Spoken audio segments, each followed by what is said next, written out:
October 10, 2018, 7 p.m. Pacific Time by Emma Dibdin. The CW's new drama All-American has been described as a blend of Friday Night Lights and The OC, a football-centric Cinderella story about a gifted young athlete torn between his dream and his home.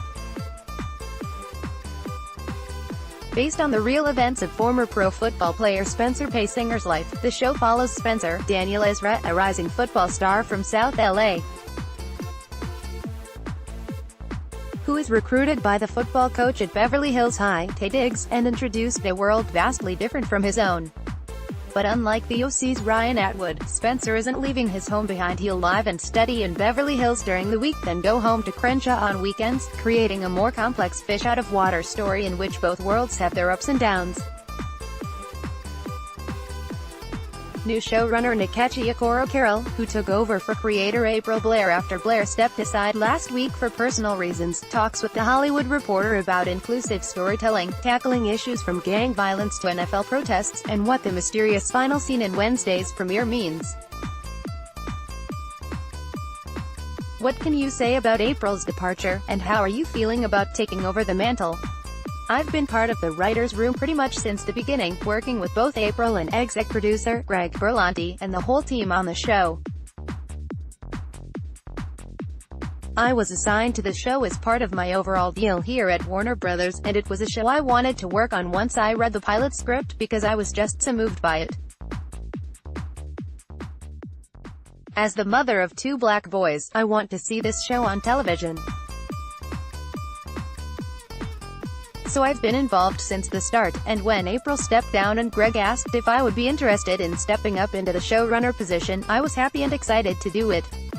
We've got an amazing creative team here, and we look forward to continuing to tell these stories that I think haven't really been told on network TV. How much of a transition period has there been for you as you've taken over? It's been pretty great, everything's just kind of kept moving. I think the biggest change is that I'm in more meetings than I was before.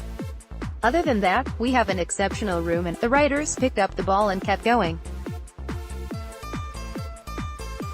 For me, it was just a case of managing my schedule a little differently, but it's been a pretty smooth transition here. What is All-American bringing to network TV that other teen dramas haven't? One of the things that the CW and WB do really well is tell the teen drama in a multitude of different ways. For starters, I think All-American is one of the most inclusive shows on the network across the board, not just in terms of race, but in terms of sexual identity. I also think it's a relatable story in that, even though it's about a young boy from South Central who moves to Beverly Hills, it's relatable for anyone who has a dream and wants to use the talents that they've been given for good. I think it'll help remind people that on a cellular level, we're not really that different, and sometimes we just need to be reminded of that. The show is based on Spencer Paysinger's real life, but also fictionalized. How do you balance those two elements? Spencer's a consultant on the show, and we always love having him in to talk about stories from his life, and we use those as a jumping-off point to create the stories that we have in each episode. It's really a good mix of taking moments from Spencer's life or inspiration from stuff that happened in Spencer's life, and then incorporating our own personal experiences with that to tell the best version of the story we're trying to tell. We're always checking in with him, because another thing that makes the show special is that it is inspired by true events, and it's important to us to keep it grounded in that. We think it's an important selling point and an important message to send out to America. We're not making this up in the writer's room, it really is inspired by true events, and one person really can make a difference. During pilot season, the show was compared to Friday Night Lights and The OC. Are those comparisons? The FNL comparison is inevitable, and it's a show that handled the football community beautifully, and what it is to be a high school football player.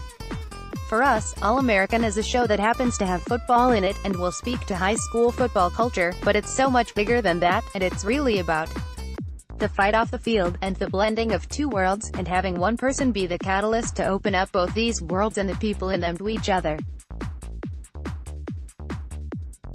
The OC comparison is also inevitable, with the fish out of water thing, but one thing that's very important to us on this show is that we not leave Crenshaw behind, and that Crenshaw is a part of the show.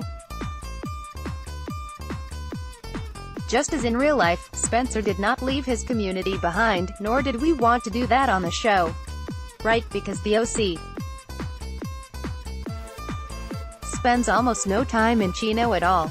Absolutely, and for us, we felt like the best way to tell the story of the two worlds was to make sure that we were capturing the two worlds, in all their beauty and flaws. It's not a story of leaving one bad place and going to a good place to be saved. It's more about there being pros and cons to both worlds, and how do we navigate them and bring out the best in both.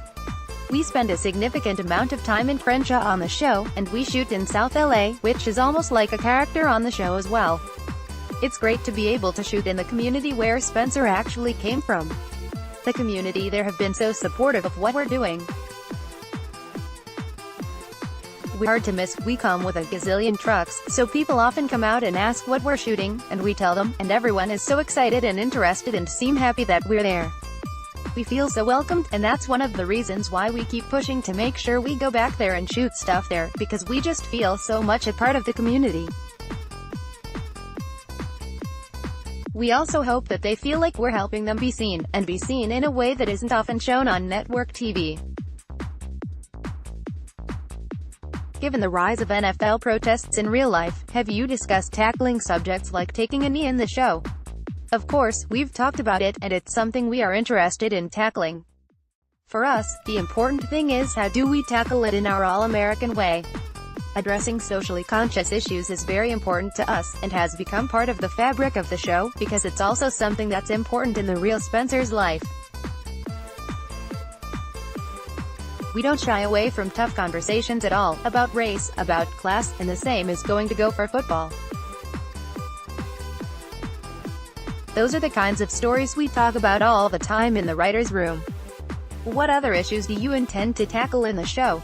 Spencer is a young black boy in America, and inevitably we're going to have conversations around that. There are going to be circumstances that highlight what that means for him, versus what it means for someone like Jordan Baker, Michael Evans-Belling, the coach's son, who's grown up in a very different environment.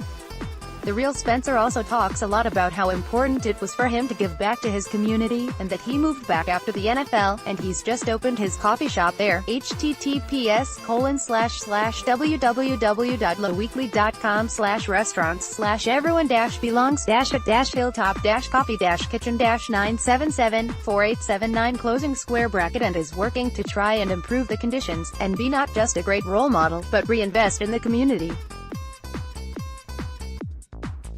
We're going to be diving into all sorts of stuff like that. Beverly High is not predominantly white, as viewers might assume it would be. Was that a conscious choice to make both halves of the show's world diverse? Yes, I think part of that was also reflective of the times we live in, more so than the time Spencer was going to high school. There's a lot more diversity nowadays, and we wanted that to be reflected in the school, so that it wasn't so much about black versus white, and more a question of class. I know April and Greg and producer Robbie Rogers were very cognizant from the beginning that they wanted to reflect what we see in schools nowadays, which is an increase in diversity. It allows us to tell a more nuanced story than what people might expect from a story about a boy from Crenshaw moving to Beverly Hills.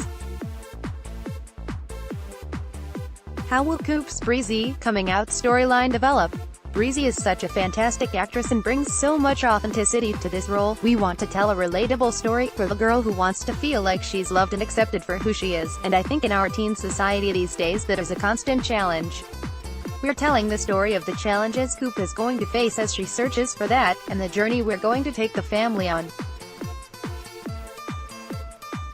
If we can help pave the way for one more person, or help one more person out there feel like they're seen, then we've done our jobs. What does Robbie Rogers bring to the table? It was really thanks to Robbie, through his friend, Dane Moore, and their relationship with Spencer Paysinger, that this whole idea even came to be. He's been an integral part of the process since minute one, and he's just been a great advocate and supporter and yet another athlete who's around to help us talk about the difficulties of having that kind of skill level at such a young age, and navigating your youth alongside these high stakes. Everything feels like life and death in high school, but there's also this added pressure of this gift where you're destined for athletic greatness. It's been great to have him around. Gangs are also part of the show's world. Do you have consultants to advise on that side of things? We do. We have a couple of different people that come in and speak to the writers, because with those storylines especially, we're adamant that we want to make sure we're getting them right, and telling their truth authentically. It's not all that Crenshaw is, but it is a part of the story there, so we have brought in consultants to speak to the authenticity of that experience, and what would really happen and what wouldn't really happen. They get what we're trying to do, so there have been times where they'll say, it wouldn't quite go down like that, but then we'll also say, we get the story you're trying to tell, here's how to adjust it. In fact, we did that this morning.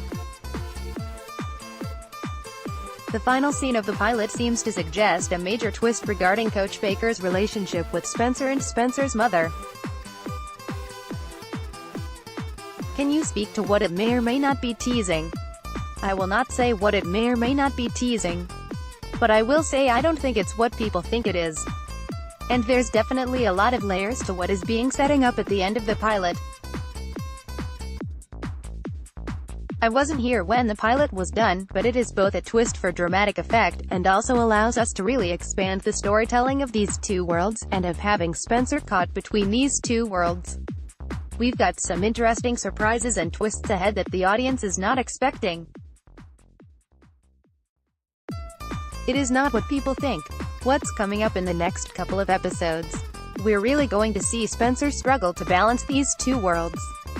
He's been the man of the house for his mom and little brother for a very long time, and he's got friends back home that rely on him, but now he has these additional pressures of living in Beverly Hills during the week and trying to make it work with the team there, and just trying to acclimate to a whole new way of living. We'll see those pressures start to weigh on him. We're also going to be exploring identity a lot, and not just for Spencer, but what his arrival means for other people, and how it causes them to hold up a mirror to themselves. It forces people to ask some tough questions when it comes to identity, and where they belong, and explorations of blackness. We definitely don't shy away from the tough questions.